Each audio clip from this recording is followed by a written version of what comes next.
नमस्ते दोस्तों, हम इस वीडियो में कक्षा 10 हिंदी अध्याय 5 काव्य खंड जो भारत माता चैप्टर है, यह चैप्टर सुमित्रानंदन पंत के द्वारा लिखा गया है। किसके द्वारा लिखा गया है? सुमित्रानंदन पंत के द्वारा।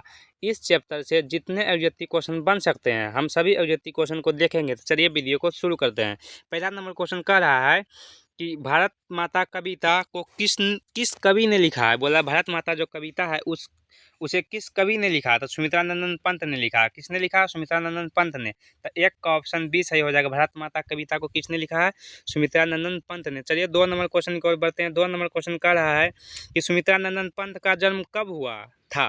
बोला सुमित्रानंदन पंत का जन्म जो है वो कब हुआ था? तो 1900 में हुआ था। कब हुआ था? 1900 में। अगर पूछे सुमित्रानंदन पंत का मृत्यु कब हुआ था, तो 1977 में हुआ था। कब हुआ था? 1977 में। चलिए 3 नंबर क्वेश्चन की ओर बढ़ते हैं। 3 नंबर क्वेश्चन कह रहा है कि पंत जी के माता का नाम क्या था? तो पंत जी के माता का नाम सरस्वती देवी था। क्या था? सरस्वती देवी था। 3 का ऑप्शन सी सही हो जाएगा। सरस्वती देवी पंत जी के माता का नाम था। चलिए 4 नंबर क्वेश्चन की ओर बढ़ते हैं। 4 नंबर क्वेश्चन कह रहा है कि पंत जी को किस रचना के लिए भारतीय ज्ञानपीठ पुरस्कार मिला था। बोला पंत जी को जो है कौन रचना पर भारतीय ज्ञानपीठ पुरस्कार मिला था? चिदम्बरा पर। कौन पर? चिदम्बरा पर। 4 का ऑप्शन बी सही हो जाएगा। चिदम्बरा पर जो है पंत जी को भारतीय ज्ञानपीठ पुरस्कार मिला था। चलिए 5 नंबर क्वेश्चन की ओर बढ़ते हैं। 5 नंबर क्वेश्चन कह रहा है कि भारत माँ के श्रेष्ठ मुख की तुलना कवि ने किससे की है? बोला भारत माँ की श्रेष्ठ मुख की तुलना कवि ने किससे की है? तो छायायुक्त चंद्र से किया है। किससे किया है? छायायुक्त चंद्र से। तो 5 का ऑप्शन सी सही हो जाएगा। छायायुक्त चंद्र से। चलिए 6 नंबर क्वेश्चन की ओर बढ़ते हैं। 6 नंबर क्वेश्चन कह रहा है कि भारत माता कविता में कवि ने भारत का कैसा चित्रण प्रस्तुत किया है? बोला भारत माता कविता में जो है भारत का कैसा चित्रण प्रस्तुत किया है कवि ने? तो यथातथ्य किया है। कैसा किया है? यथातथ्य। तो 6 का ऑप्शन बी सही हो जाएगा। यथातथ्य चित्रण किया है कवि ने भारत माता कविता में भारत का। चलिए 7 नंबर क्वेश्चन बोल रहा है कि उच्छ्वास ग्राम्या पल्लव बीना गुंजन युगबानी स्वर्ण धोली युगपथ चिदम्बरा आदि किनकी रचनाएं हैं? तो यह सभी रचनाएं जो है उच्छ्वास युगपथ चिदम्बरा ग्राम्या बीना, यह सभी रचनाएं किसकी है? सुमित्रानंदन पंत की। तो ऑप्शन आपका 7 का जो है बी सही हो जाएगा। सुमित्रानंदन पंत की यह सभी रचनाएं हैं। चलिए 8 नंबर क्वेश्चन की ओर बढ़ते हैं। 8 नंबर क्वेश्चन कह रहा है कि भारत माता कविता का संग्रह कहाँ से संकलित है? बोला भारत माता कविता जो है वो कहाँ से संकलित है? तो ग्राम्या से संकलित है। कहाँ से संकलित है? ग्राम्या से। तो 8 का ऑप्शन ए सही हो जाएगा। भारत माता कविता कहाँ से संकलित है? ग्राम्या से। चलिए 9 नंबर क्वेश्चन की ओर बढ़ते हैं। 9 नंबर क्वेश्चन कह रहा है कि सुमित्रानंदन पंत के पिता का नाम क्या था? सुमित्रानंदन पंत के जो है पिता का नाम क्या था?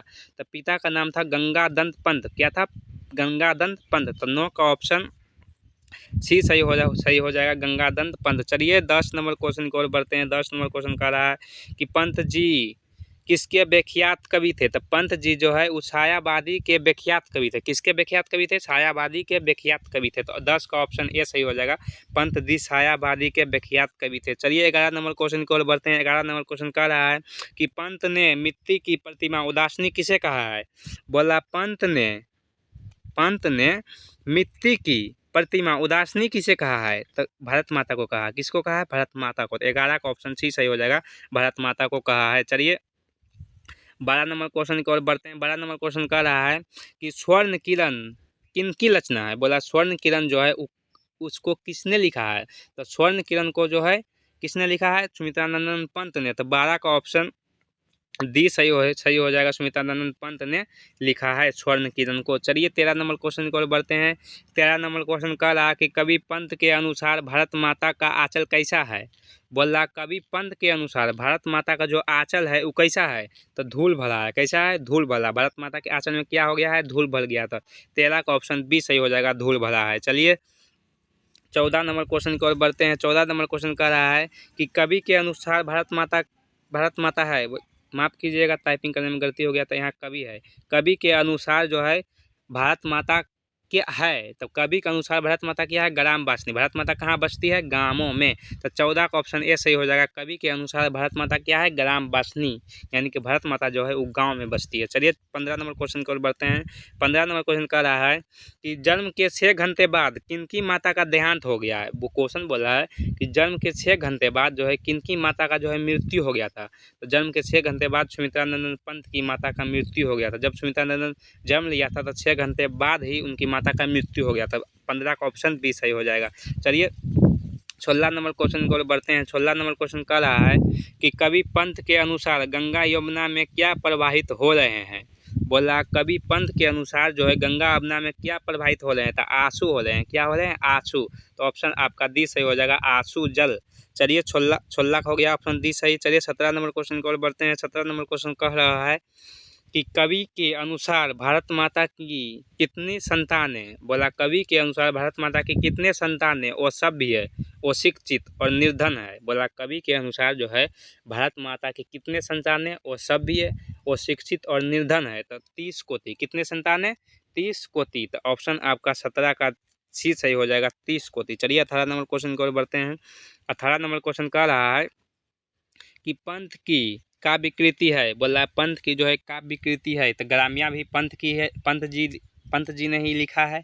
उच्छ्वास भी पंत जी का लिखा हुआ है और बीना भी पंत जी की ही लिखा हुआ है। तो ऑप्शन आपका डी सही हो जाएगा। इनमें से सभी जो है पंथ की काव्य कृति है। चलिए अगले नंबर क्वेश्चन की ओर बढ़ते हैं। 19 नंबर क्वेश्चन कह रहा है कि भारत माता ग्राम वासिनी। बोला भारत माता ग्राम वासिनी खेतों में फैली श्यामल धूल भरा मैलासा आंचल प्रस्तुत पंक्ति किस कविता से ली गई है। बोला कि भारत माता ग्राम वासिनी खेतों में फैली श्यामल धूल भरा मैलासा आंचल प्रस्तुत पंक्ति किस कविता से ली गई है। तो यह जो पंक्ति है यह भारत माता कविता से उठाया गया। कहाँ उठाया गया, भारत माता कविता से लिया गया है। तो 19 का ऑप्शन बी सही हो जाएगा, भारत माता कविता। चलिए 20 नंबर क्वेश्चन कह रहा है कि प्राकृतिक सौंदर्य के विख्यात कवि हैं। बोला प्राकृतिक सौंदर्य के जो है वो विख्यात कवि कौन थे, तो पंत जी से। कौन थे, सुमित्रानंद पंत जो है प्राकृतिक सौंदर्य के जो है विख्यात कवि थे। तो 20 का ऑप्शन डी सही हो जाएगा। चलिए 21 नंबर क्वेश्चन की ओर बढ़ते हैं। 21 नंबर क्वेश्चन कह रहा है कि भारत माता कहाँ बसती है। तो भारत माता कहाँ बसती है, गाँवों में। तो ऑप्शन 21 का ऑप्शन ए सही हो जाएगा, भारत माता जो है वो गाँव में बसती है। चलिए 22 नंबर क्वेश्चन की ओर बढ़ते हैं। 22 नंबर क्वेश्चन कह रहा है कि निम्नलिखित में से कौन सी रचना सुमित्रानंदन पंत की नहीं है। बोला निम्नलिखित में से किसको जो है सुमित्रानंदन पंत ने नहीं लिखा है। तो ग्राम्या को सुमित्रानंदन पंत ने लिखा है, उच्छ्वास को भी सुमित्रानंदन पंत ने लिखा है, चिदम्बरा को भी सुमित्रानंदन पंत ने लिखा है, लेकिन स्वदेशी को किसने लिखा है, प्रेमघन ने। तो ऑप्शन आपका सी सही हो जाएगा, स्वदेशी जो है सुमित्रानंदन पंत की रचनाएं नहीं है। चलिए 23 नंबर क्वेश्चन की ओर बढ़ते हैं। 23 नंबर क्वेश्चन कह रहा है कि कवि पंत के अनुसार भारत माता है। बोला कवि पंत के अनुसार जो है भारत माता है तो मिट्टी की मूरत उदासनी सही है, वह अपने ही घर पर वासनी यह भी सही है, ज्ञान मूर्ख गीता प्रकाशनी यह भी सही है। तो ऑप्शन आपका डी सही होगा। इनमें से सभी जो है भारत माता कवि के अनुसार। चलिए 24 नंबर क्वेश्चन कह रहा है कि श्यामल का अर्थ होता है। तो श्यामल का जो अर्थ होता है वो श्यामला होता है। क्या होता है, श्यामला। तो ऑप्शन 24 का ए सही हो जाएगा, श्यामल का अर्थ क्या होता है, श्यामला। चलिए 25 नंबर क्वेश्चन की ओर बढ़ते हैं। 25 नंबर क्वेश्चन कह रहा है कि सफल आज उसका तप संयम पीला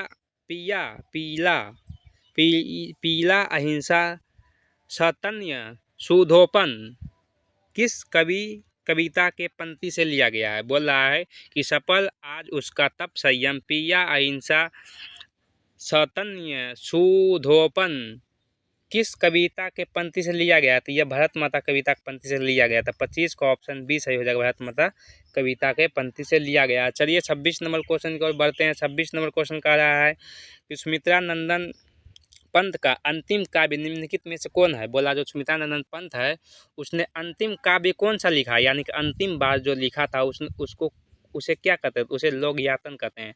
लोक यातन को जो है सुमित्रानंदन पंत ने अंतिम बार लिखा था। तो लोक यातन 26 का ऑप्शन डी सही हो जाएगा, लोक यातन को जो है सुमित्रानंदन पंत ने अंतिम बार लिखा था। चलिए 27 नंबर क्वेश्चन की ओर बढ़ते हैं। 27 नंबर क्वेश्चन कह रहा है सुमित्रानंदन पंत को किस सौंदर्य ने समाजवादी की ओर आकर्षित किया, बोला सुमित्रानंद पंत को किस सौंदर्य ने समाजवादी की ओर आकर्षित किया था? मानव सौंदर्य ने। किसने? मानव सौंदर्य ने। 27 का ऑप्शन बी सही हो जाएगा। मानव सौंदर्य ने सुमित्रानंद पंत को समाजवादी की ओर आकर्षित किया था। चलिए 28 नंबर क्वेश्चन की ओर बढ़ते हैं। 28 नंबर क्वेश्चन का रहा सुमित्रानंद पंत लिखते थे। सुमित्रानंद पंत कहानी, उपन्यास, नाटक सभी लिखते थे। 28 का ऑप्शन डी सही हो जाएगा, इनमें से सभी लिखते थे। चलिए 29 नंबर क्वेश्चन की ओर बढ़ते हैं। 29 नंबर क्वेश्चन का रहा है कि सुमित्रानंद पंत की प्राथमिक शिक्षा कहाँ से हुई थी? तो अधिकांश लोग का प्राथमिक शिक्षा गांव से ही होता है। सुमित्रानंद पंत का भी प्राथमिक शिक्षा कहाँ से हुआ था? गांव से। तो ऑप्शन आपका 29 का बी सही हो जाएगा, गांव से। चलिए 30 नंबर क्वेश्चन की ओर बढ़ते हैं। 30 नंबर क्वेश्चन का रहा है कि सुमित्रानंद पंत आजीवन कहाँ रहे? बोला है सुमित्रानंद पंत जो है आजीवन मतलब जीवन भर कहाँ रहे? तो जीवन भर सुमित्रानंद पंत जो है इलाहाबाद में रहे थे। कहाँ रहे थे? इलाहाबाद में। तो 30 का ऑप्शन सी सही हो जाएगा, इलाहाबाद में जीवन भर सुमित्रानंद पंत ने रहा था। चलिए 31 नंबर क्वेश्चन का रहा है कि पल्लव किस कवि की रचना है? तो पल्लव जो है सुमित्रानंद पंत की रचना है। किसका रचना है? पल्लव जो है सुमित्रानंद पंत की रचना है। चलिए 32 नंबर क्वेश्चन की ओर बढ़ते हैं।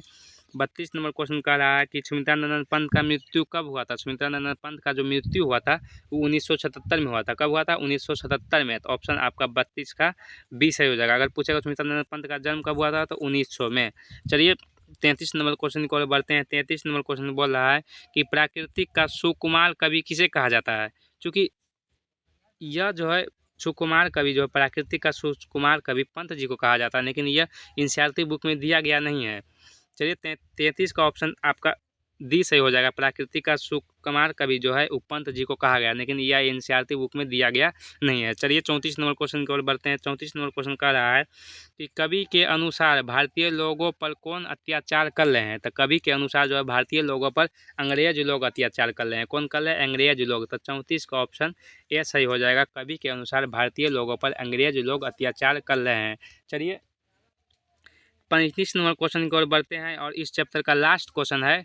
कह रहा है 35 नंबर क्वेश्चन कि भारत माता पाठ की कौन सी विधा है? तो भारत माता पाठ की कौन सी विधा है? तो भारत माता यह एक कविता है। क्या है? यह एक कविता है। इस चैप्टर से कुल 35 एग्जेक्टिव क्वेश्चन थे। आशा करता हूं कि आप 30 प्लस सही किए होंगे। धन्यवाद दोस्तों। अगर आपको वीडियो अच्छा लगा तो वीडियो को लाइक करें, चैनल को सब्सक्राइब करें। अगले वीडियो में फिर मिलते हैं, तब तक के लिए हमारे चैनल के और वीडियो को देखते रहिए।